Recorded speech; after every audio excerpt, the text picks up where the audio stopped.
اس پر شیما نے اپنی قوم کے قیدیوں کو رہا کرنے کا مطالبہ کیا۔ قیدیوں کی تعداد 6000 تھی۔ حضرت صلی اللہ علیہ وسلم نے یہ سب قیدی شیما کے حوالے کر دیے اور انہوں نے سب کو چھوڑ دیا۔ یہ حد درجے شریفانہ سلوک تھا۔ اس طرح شیما اپنی قوم کے لیے بے حد بابرکت ثابت ہوئی۔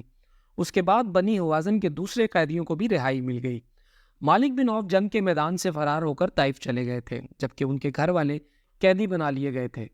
حضرت صلی اللہ علیہ وسلم نے انہیں بھی رہا کر دیا تھا۔ جب مالک بن عوف رضی اللہ عنہ کو اپنے گھرانے کے ساتھ حضرت صلی اللہ علیہ وسلم کے حسن سلوک کا پتہ چلا تو وہ بھی طائف سے نکل کر آپ صلی اللہ علیہ وسلم کی خدمت میں حاضر ہو گئے۔ حضرت صلی اللہ علیہ وسلم اس وقت جورانہ کے مقام پر تھے۔ انہوں نے اسلام قبول کر لیا۔ حضرت صلی اللہ علیہ وسلم نے بنی ہوازن کے ان لوگوں کا امیر بنا دیا جو مسلمان ہو گئے تھے۔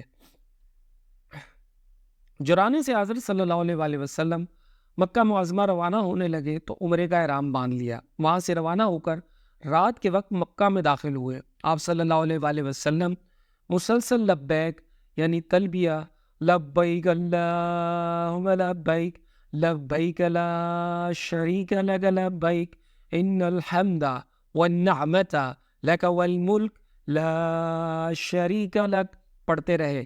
عمرے سے فارغ ہو کر حضور اکرم صلی اللہ علیہ وسلم 27 ذی القعدہ کو واپس مدینہ منورہ تشریف لائے۔ فتح مکہ کے بعد عرب کے تمام قبائل پر اسلام کی دھاک بیٹھ گئی اور وہ جوک در جوک اسلام قبول کرنے لگے۔ رجب 9 ہجری میں غزوہ تبوک پیش آیا۔ حضرت صلی اللہ علیہ وسلم کو اپنے جاسوسوں کے ذریعے اطلاعات ملی کہ رومیوں نے شام میں بہت زبردست لشکر جمع کر لیا ہے، اور یہ کہ انہوں نے اپنے ہر دستوں بلقاء کے مقام تک پہنچا دیا ہے۔ بلقاء ایک مشہور مقام تھا۔ اطلاعات کی بنیاد پر حضرت صلی اللہ علیہ وسلم نے تیاری کا حکم فرمایا۔ آپ صلی اللہ علیہ وسلم صحابہ کرام رضی اللہ عنہ کو جنگ کی تیاری کا حکم فرماتے تھے تو یہ نہیں بتاتے تھے کہ جانا کہاں ہے، مطلب یہ کہ اس بات کو خفیہ رکھتے تھے۔ لیکن غزوہ تبوک کی باری میں آپ صلی اللہ علیہ وسلم نے معاملہ راز میں نہ رکھا، اس لیے کہ رومیوں کا لشکر بہت زیادہ فاصلے پر تھا۔ راستے کی تکالیف کا اندازہ کیے بغیر چل پڑنا مناسب نہیں تھا۔ اس کے علاوہ دشمن کی تعداد بھی بہت زیادہ تھی، اس لیے اس کے مطابق تیاری کرنے کی ضرورت تھی۔ غزوہ تبوک حضرت صلی اللہ علیہ وسلم کا آخری غزوہ ہے۔ اس کے بعد آپ صلی اللہ علیہ وسلم کسی غزوے میں تشریف نہ لے جا سکے، البتہ مہمات کے لیے صحابہ کرام رضی اللہ عنہ کو روانہ فرماتے رہے۔ سامان جنگ اور ضرورت کی دوسری چیزوں کے لیے حضرت صلی اللہ علیہ وسلم نے امداد کا اعلان فرمایا۔ اس اعلان کا سننا تھا کہ صحابہ کرام نے اپنا مال اور دولت پانی کی طرح خرچ کیا۔ حضرت عثمان رضی اللہ عنہ نے تو اس قدر دولت لٹائی کہ کوئی دوسرا شخص مقدار کے لحاظ سے ان کی برابری نہ کر سکا۔ انہوں نے 900 اونٹ، 100 گھوڑے، 10,000 دینار اور ان کے علاوہ بے شمار زیادہ راہ دیا۔ حضرت عثمان رضی اللہ عنہ کی فیاضی کا حال دیکھ کر حضرت صلی اللہ علیہ وسلم نے فرمایا، اے اللہ، میں عثمان سے راضی ہوں، تو بھی ان سے راضی ہو جا۔ ایک روایت کے مطابق آپ صلی اللہ علیہ وسلم کافی رات گئے تک ان کے لیے دعا فرماتے رہے۔ آپ صلی اللہ علیہ وسلم نے ان کے لیے یہ بھی ارشاد فرمایا، آج کے بعد عثمان کا کوئی عمل انہیں نقصان نہیں پہنچا سکتا۔ یہ الفاظ کہتے وقت آپ صلی اللہ علیہ وسلم ان دیناروں کو الٹ پلٹ رہے تھے۔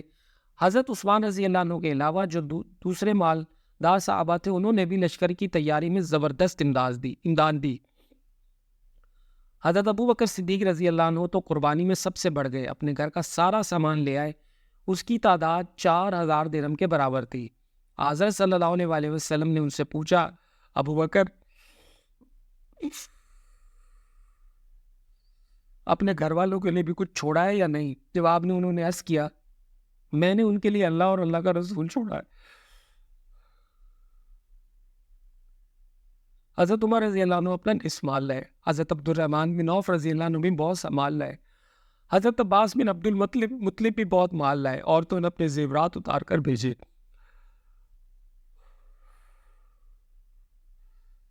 حضرت عاصم بن عدی رضی اللہ عنہ نے 70 وسق کھجوروں کے دیے۔ ایک وسق اتنے وزن کو کہتے ہیں جتنا وزن ایک اونٹ پر لادا جا سکے۔ یہ وزن تقریباً 4.25 ٹن بنتا ہے۔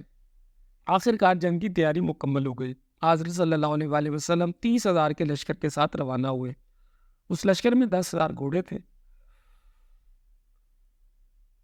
آپ صلی اللہ علیہ وسلم نے محمد بن مسلمہ رضی اللہ عنہ کو مدینہ منورہ میں اپنا قائم مقام بنایا.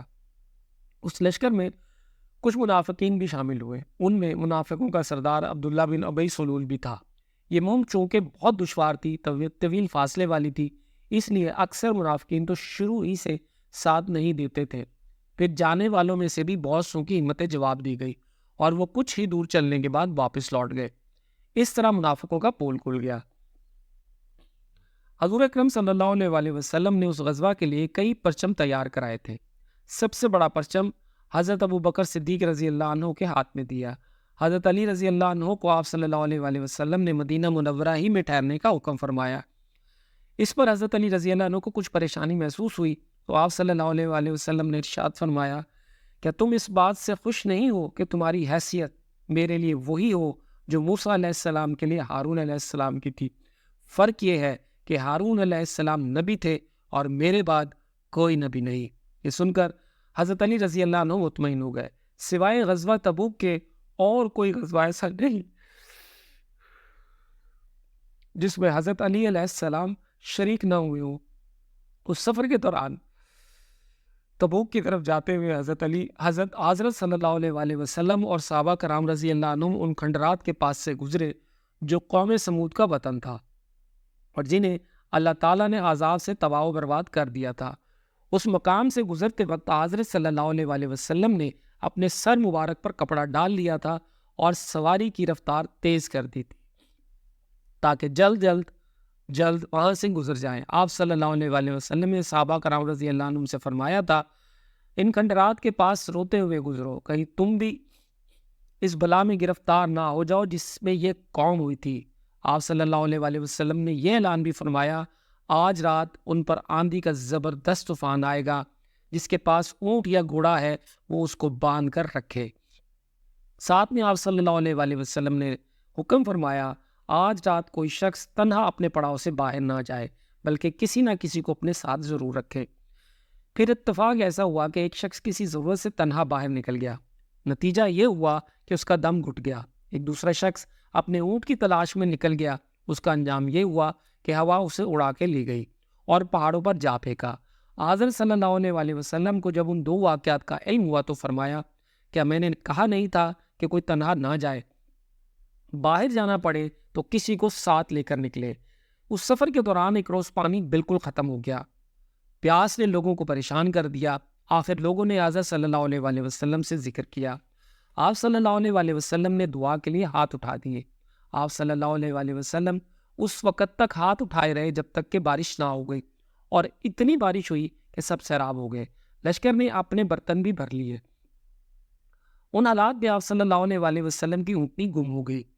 آپ صلی اللہ علیہ وسلم نے اونٹنی کو تلاش کرنے کا حکم فرمایا. لشکر میں کچھ منافق رہ گئے تھے، وہ واپس نہیں گئے تھے. اس موقع پر وہ کہنے لگے، محمد صلی اللہ علیہ وسلم کا دعویٰ تو یہ ہے کہ وہ نبی ہیں اور یہ مسلمانوں کو آسمان کی خبریں سناتے ہیں، لیکن انہیں یہ معلوم نہیں کہ ان کی اونٹنی کہاں ہے. حضرت صلی اللہ علیہ وسلم تک منافقین کی یہ بات پہنچی.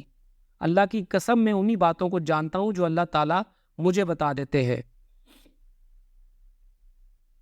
اور اونٹنی کے بارے میں مجھے ابھی اللہ تعالیٰ نے نہیں بتایا ہے. وہ فلاں وادی میں ہے، اس کی مہار ایک درخت کی ٹہنی میں الجھ گئی ہے، تم لوگ وہاں جاؤ اور اونٹنی کو میرے پاس لے آؤ. لوگ وہاں گئے تو اونٹنی کو اسی حالت میں پایا جیسا کہ حضرت صلی اللہ علیہ وسلم نے فرمایا تھا. سفر جاری تھا کہ حضرت ابو ذر غفاری رضی اللہ عنہ کا اونٹ تھک گیا.